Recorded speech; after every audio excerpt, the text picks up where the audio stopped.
salen a correr, ¿no? En ese momento, salen a corren 6 horas, ¿no? Hacen ejercicio 6 horas, regresan, ya están pesando 52 o 51.500. ¿Qué ha pasado con ellos? Están deshidratados, entraron a la categoría, solo que el problema es cuando vayan a pelear, ¿no? ¿Sí? ¿Qué más? La obesidad, la grasa no tiene agua, ¿ya? Entonces, para nosotros, nuevamente les vuelvo a reiterar, el tratamiento de un obeso requiere un conocimiento de la fisiología especial. Ustedes tienen que pensar en eso, en que en el futuro la mayoría de su población va a ser tercera edad y obesos, ¿no? Y entonces nuestra fisiología va a ir cambiando. Ustedes tienen que acostumbrarse a que van a tratar diferente a esos pacientes. No diferente trato, sino lo que tienen que tratarles es diferente forma de manejar el paciente, ¿no? Porque tienen menos cantidad de agua, tienen menos cantidad de espacios intracelulares, tienen menos cantidad, la grasa, tiene menos transmisión, tiene menos consumo de calorías y más rápidamente, más consumo de calorías, más tendencia a ser diabetes, ¿no es cierto? Entonces, los obesos son todo un reto y los viejitos va a ser otro reto, o sea que algunos de ustedes me van a tratar a mí más adelante, ¿no? Espero que no me cobre cuando vaya a su consulta.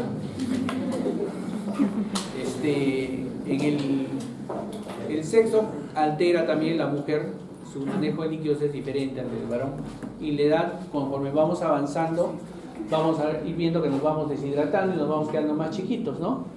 ¿Sí? Más chiquitos. Sus abuelitos que eran más grandes que ustedes ahora pronto van a ser más chiquitos que ustedes, ¿no? Entonces, ¿qué es lo que va cambiando, por ejemplo? ¿Qué es lo que tenemos que tener muy en cuenta? Los dos factores más importantes en la concentración intracelular: sodio y glucosa. ¿Sí? Sodio y glucosa. El sodio, cuando aumenta su volumen, sus parámetros normales son de 135 a 145. Si hace más de 145 es hipernatremia y menos de 135 hiponatremia. ¿Cuándo se presenta eso? La hiponatremia se presenta generalmente en las pérdidas como diarreas, por ejemplo, ¿no? Las diarreas rápidamente pierdes sodio a través del tracto gastrointestinal, ¿no? Y entras en hiponatremia rápida. ¿Dónde más?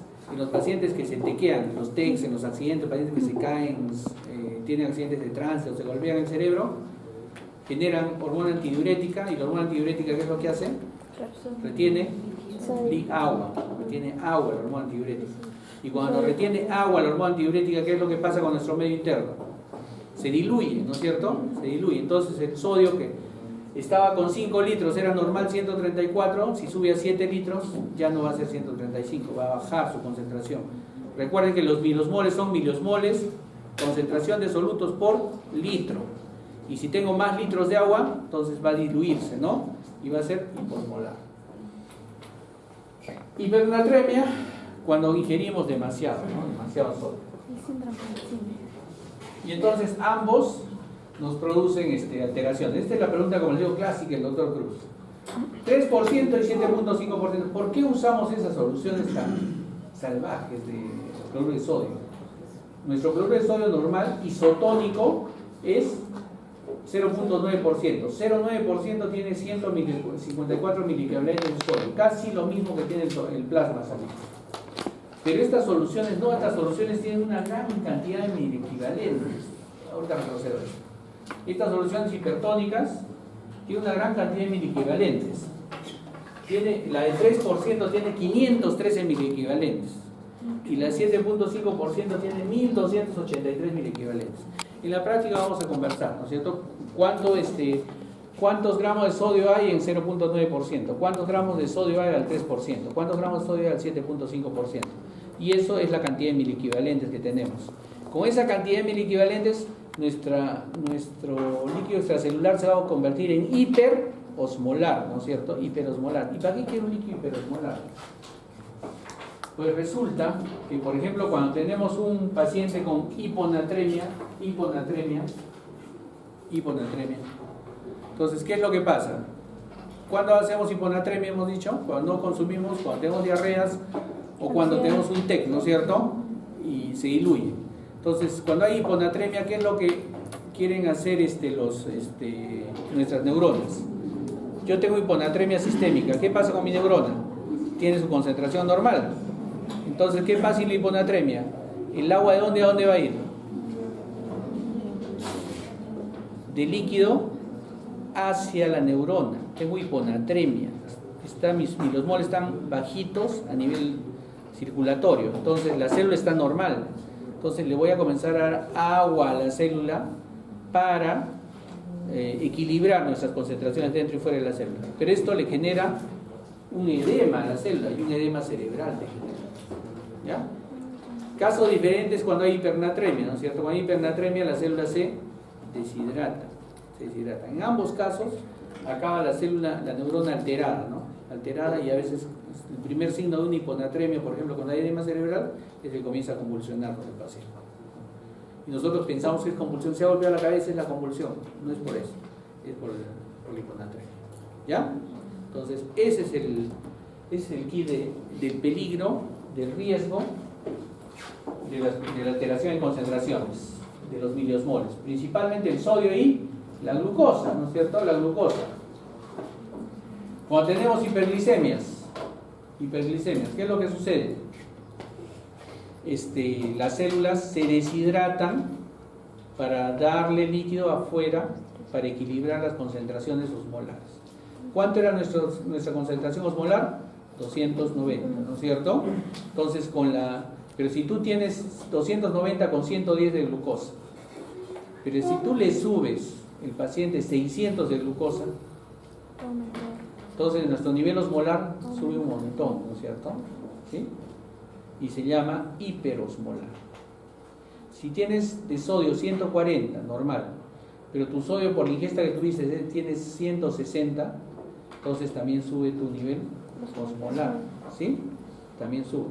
Entonces, esto, por ejemplo, con la glucosa, cuando entras en coma con nivel alto de sodio y nivel alto de glucosa, se llama coma hiperosmolar, porque subió la glucosa y subió el sodio, ¿no? La urea, producto de los aminoácidos, no sube mucho, es más manejable, no se toma mucho en cuenta para el cálculo, pero sí la glucosa y el sodio. Pero la pérdida de líquido no solamente tiene que ver con el nivel osmótico, pues, también tiene que ver con dos factores más. Con las presiones que existen dentro de los capilares y la cantidad de proteínas que existen. ¿Ya? La presión de líquido que ejerce sobre el capilar se llama presión hidrostática, ¿no es cierto? Que ya lo hemos visto cuando hemos hecho el lunes lo del pulmón, ¿no es cierto? El capilar pulmonar. Y la presión que ejercen las proteínas se llama presión oncótica.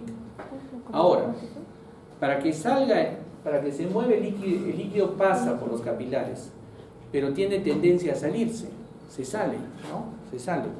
¿Por qué? Recuerden que los capilares solo tienen una capita de células, ¿no? Y que entre cada capita hay poritos, está fenestrado, ¿sí? Entonces, ¿qué es lo que pasa? La presión hidrostática empuja hacia afuera el líquido, empuja. Pero la presión oncótica, la albúmina, lo jala hacia adentro, ¿sí? Pero acá afuera en el intersticio también hay una presión hidrostática negativa, que quiere jalarlo también, ¿no? Y también hay una cierta presión oncótica, pero es menor, ¿ya? Ahora nos vamos a acordar más o menos. ¿Cuánto era la presión hidrostática en el capilar pulmonar? ¿Se acuerdan? ¿Se acuerdan o no se acuerdan cuánto era la presión? ¿Hasta cuánto tenía que ser para no salir?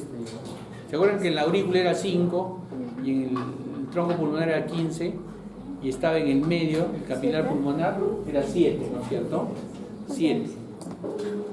Aquí en promedio, porque hay una presión hidrostática que hay en la arteriola y una presión hidrostática en la vénula, pero el promedio en el capilar es 17.3, es su promedio, ¿ya? Y ese 17.3 quiere empujar hacia afuera, ¿ya? Empujar hacia afuera.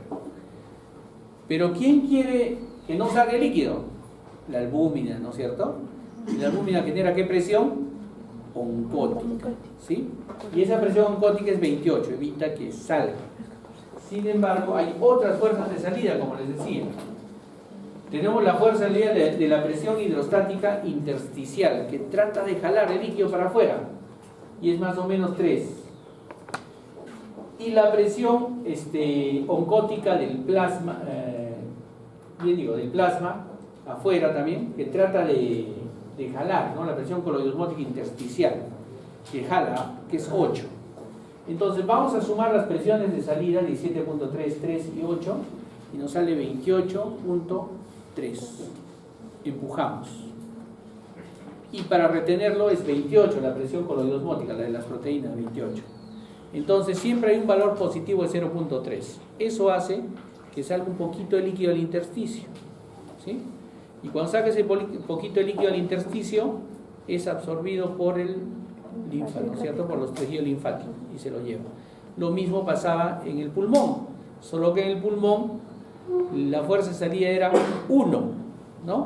Y el linfa se lo llevaba también. Entonces, aquí es 0.3 la diferencia, ¿sí? Hacia afuera. Entonces siempre sale un poquito de líquido. Y entonces, ¿cuándo alteramos esto? Se altera, por ejemplo, cuando la presión hidrostática sube más de 17.3. ¿Cuándo va a subir? Cuando tenemos mucho líquido circulando. ¿Cuándo tenemos mucho líquido circulando? Cuando tomamos mucha agua. Cuando en la vena nos colocan mucho líquido, también. De repente en el hospital, en vez de pasarme 1 litro, me pasan 5 litros a chorro, ¿no? Entonces sube mi presión hidrostática, ¿sí?